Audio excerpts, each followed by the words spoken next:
In the world of football, for some teams, survival is everything. But what if we made survival just that little bit harder?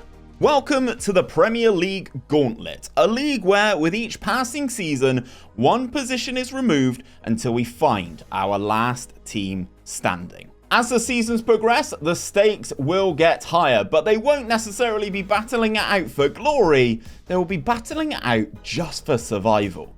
Until we reach the ultimate showdown, a head-to-head league with just 2 teams left. Who will be the last team standing? Let's dive into this experiment and find out. Season 1 begins with all 20 teams. The usual suspects are here, but this table won't be decided on points. That would be too simple.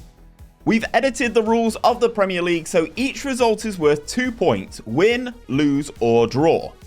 But the deciding factor will actually be goals scored. So we're actually kind of promoting for teams actually going ahead and getting goals. As the season progresses, the tension at the bottom of the table is palpable as no one wants to be the first team to go. But there we have it, our first casualties. Wolves, Brighton, Bournemouth and Crystal Palace have all been relegated to the Championship, but only 3 teams will replace them, reducing the league to just 19 teams. Burnley win the Championship at a canter and will get promoted alongside West Brom and playoff winners Stoke City. In Season 2, Nottingham Forest, Brentford, Stoke and West Brom were relegated, with Brighton, Wolves and Watford stepping up to the top flight. Season 3 sees us say goodbye to Leicester City, Brighton, Watford and Wolves, who lost 2-0 to Burnley on the final day of the season as Vincent Kompany's men snatched 14th place with a 79th minute Wout Weghorst goal. Season 4, Crystal Palace, Bournemouth, Brentford and Burnley get relegated with 50 goals, seemingly the threshold required for survival. Checking in with the save after 5 seasons, you can see Leeds, Fulham, Leicester and Wolves drop into the Championship, and Aston Villa even qualify for the Champions League with a minus 15 goal difference just because they scored 64 goals. The 6th season of the simulation requires a dynamic rule change. Because of the lower number of teams in the Premier League, now only 3 teams get relegated, but only 2 teams get promoted from the Championship. Brighton, Watford and Burnley all drop down to the Championship, with Fulham and Nottingham Forest coming back up. The Seagulls went into the final day with the same goal scored as Brentford, but couldn't stop Ivan Toney grabbing a double at the Amex to seal their survival. Databases like this throw up all sorts of interesting stories. For example, Jurgen Klopp has just become Aston Villa manager in this particular simulation. Season 7 sees Manchester City pick up their 4th title in 5 seasons, and Everton qualify for the Champions League. At the other end of the table, Fulham, Brentford and Nottingham Forest all drop down a division, with Tottenham surviving the drop by just 2 goals.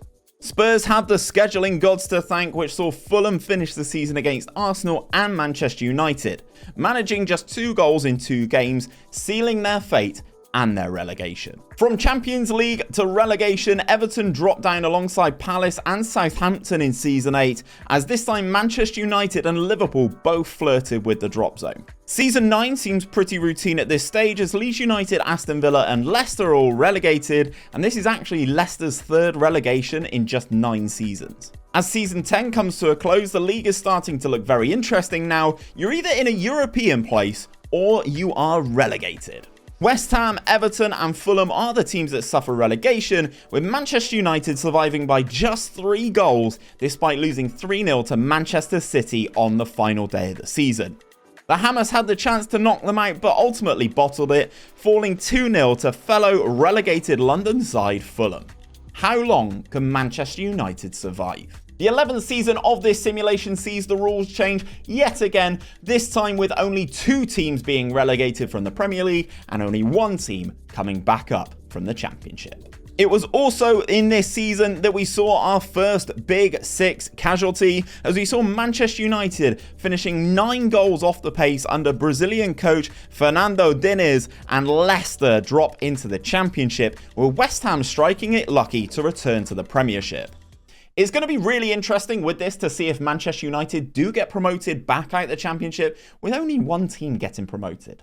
Season 12 saw us say goodbye to Brentford and West Ham, even if the Hammers did qualify for the Europa Conference League, and it wouldn't be a return to the Premier League with Manchester United either, as Fulham were able to beat them to the Championship title. In Season 13, we finally say goodbye to Liverpool, who drop into the Championship for the first time in this simulation, scoring just 35 times in 42 games. They will be joined by Leeds United. Season 14 sees Arsenal pick up their 4th Premier League title of this experiment, with Everton and Fulham missing the cut, and Brentford return to the top flight by winning the Championship. As we move into the closing stages of this experiment, we are moving into finish bottom and you are gone, with no teams now being promoted from the Championship. If you finish bottom of the Prem, you are out of this experiment. Newcastle were the first casualty of this new look format, being relegated by just 3 goals scored. Looks like money cannot buy you survival in this experiment. Oh, and Tottenham won the league via random selection, as they finished on the same number of goals scored as Brentford. Season 16 saw Manchester City return to the top of the league, as we say goodbye to Chelsea for the first time in this experiment. Despite Spurs only scoring once past Brentford on the final day, Chelsea's 3-3 draw at home to Manchester City was not enough to keep them out of the drop zone. And now we're down to our final 4. Arsenal, Brentford, Manchester City and Tottenham. Tottenham were the team to fall in Season 17, with only 10 goals separating 1st and 4th. However, Arsenal were the only team with a positive goal difference. Spurs managed 3 goals in their final 4 games, whereas Brentford ditched their defence to score 6 in 3, sealing their place in the final 3. Now we go into our penultimate season, and I'm sure you guys are expecting Manchester City and Arsenal to progress here. Well, actually, you'd be wrong.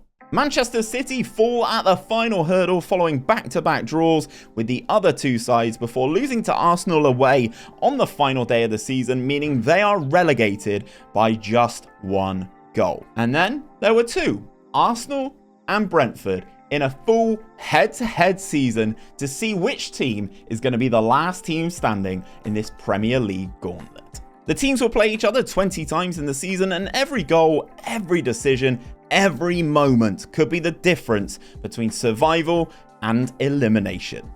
And interestingly enough, Brentford are now managed by Mikel Arteta of all people, following his sacking from Arsenal in 2027. And there you have it, Arsenal stand tall as the last team standing in our Football Manager 2023 survival experiment, winning the league by 10 goals scored.